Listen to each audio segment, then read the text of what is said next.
Thank you so much. Thank you so much. Thank you, President Cowan, Mrs. President Cowan, distinguished guest, undistinguished guest, you know who you are. Honored faculty and creepy Spanish teacher. And thank you to all the graduating class of 2009. I realize most of you are hungover and have splitting headaches and haven't slept since Fat Tuesday, but you can't graduate till I finish, so listen up. When I was asked to make the commencement speech, I immediately said yes. Then I went to look up what commencement meant, which would have been easy if I had a dictionary, but most of the books in our house are Porsches and they're all written in Australian. So I had to break the word down myself to find out the meaning. Commencement, common and cement. Common cement. You commonly see cement on sidewalks. Sidewalks have cracks, and if you step on a crack, you break your mother's back. So there's that. But I'm honored that you've asked me here to speak at your common cement. I thought that you had to be a famous alumnus. You had to graduate from the school. And I didn't go to college here, and as I don't know if President Cowan knows, I didn't go to college at all, any college. And I'm not saying you wasted your time or money, but look at me, I'm a huge celebrity.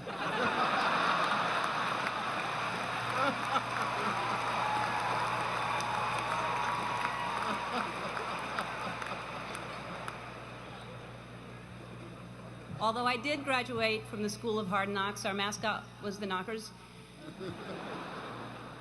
I spent a lot of time here growing up. My mom worked at Newcomb, and I would go there every time I needed to steal something out of her purse. But why am I here today? Clearly not to steal. You're too far away, and I'd never get away with it. I'm here because of you, because I can't think of a more tenacious, more courageous graduating class. I mean, look at you all wearing your robes. Usually when you're wearing a robe at 10 in the morning, it means you've given up. I'm here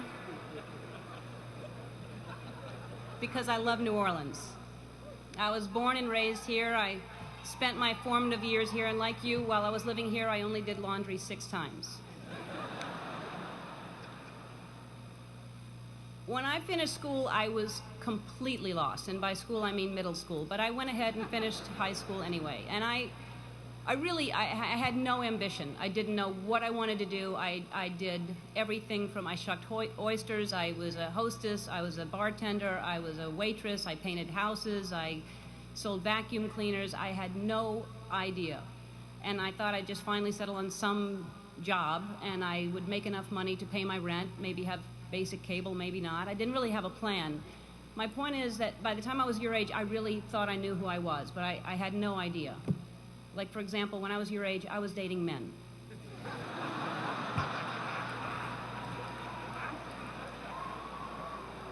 So what I'm saying is, when you're older, most of you will be gay. Is anybody writing this stuff down? Parents?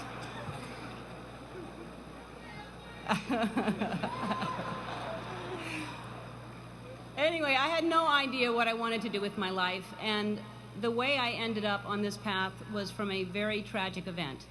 I was maybe 19, and my girlfriend at the time was killed in a car accident.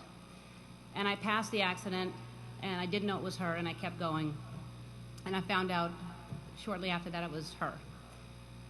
And I was living in a basement apartment. I had no money. I had no heat, no air. I had a mattress on the floor, and the apartment was infested with fleas. And I was soul searching. I was like, why is she suddenly gone and there are fleas here? I don't understand. There must be a purpose, and wouldn't it be so convenient if we could just pick up the phone and call God and ask these questions? And I started writing, and what poured out of me was an imaginary conversation with God, which was one-sided. And I finished writing it, and I looked at it, and I said to myself, and I hadn't even been doing stand-up ever. There was no club in town. I said, I'm going to do this on The Tonight Show with Johnny Carson. At the time, he was the king. And I'm going to be the first woman in the history of the show to be called over to sit down And several years later, I was the first woman in the history of the show, and only woman in the history of the show, to sit down because of that phone conversation with God that I wrote. And I started this path of stand-up, and it was successful, and it was great, but it was hard because I was trying to please everybody, and I had this secret that I was keeping, that I was gay, and I thought if people found out, they wouldn't like me, they wouldn't laugh at me. Then my career turned into, I got my own sitcom, and that was very successful, another level of success, and I thought, what if they find out I'm gay, then they'll never watch, and this was a long time ago. This was when we just had white presidents. But anyway, this was back many years ago. And I finally decided that I was living with so much shame and so much fear that I just couldn't live that way anymore. And I decided to come out and make it creative, and my character would come out at the same time. And it wasn't to make a political statement. It wasn't to do anything other than to free myself up from this heaviness that I was carrying around. And I just wanted to be honest. And I thought, what's the worst that can happen? I can lose my career. I did. I lost my career. The show was canceled after 6 years without even telling me. I read it in the paper. The phone didn't ring for 3 years. I had no offers. Nobody wanted to touch me at all. And yet I was getting letters from kids that almost committed suicide but didn't because of what I did.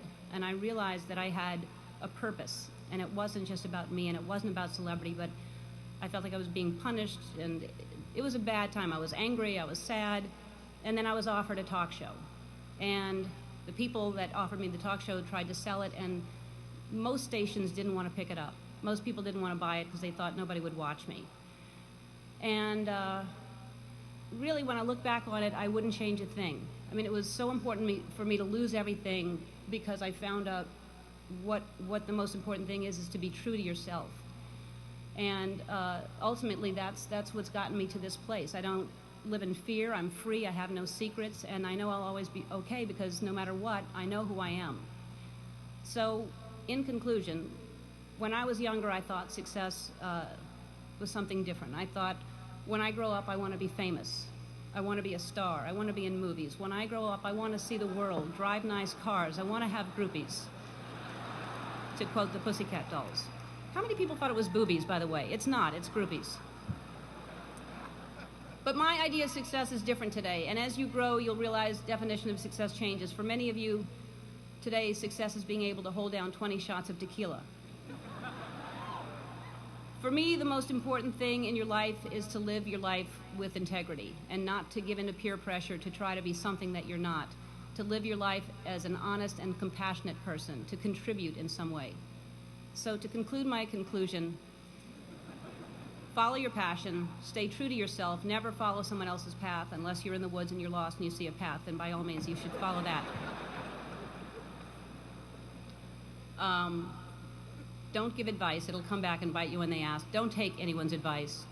So my advice to you is to be true to yourself, and everything will be fine. And I know that a lot of you are concerned about your future, but there's no need to worry. The economy is booming. The job market is wide open.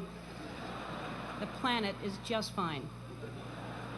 It's going to be great. You've already survived a hurricane. What else can happen to you? And as I mentioned before, some of the most devastating things that happen to you will teach you the most. And now you know the right questions to ask for your first job interview, like, is it above sea level? So to conclude my conclusion that I previously concluded in the common cement speech, I guess what I'm trying to say is life is like one big Mardi Gras. But instead of showing your boobs, show people your brain. And if they like what they see, you'll have more beads than you know what to do with. And you'll be drunk most of the time. So to the Katrina class of 2009, I say congratulations. And if you don't remember a thing I said today, remember this. You're going to be okay. Dum, do, doom, doom, doom. Just dance.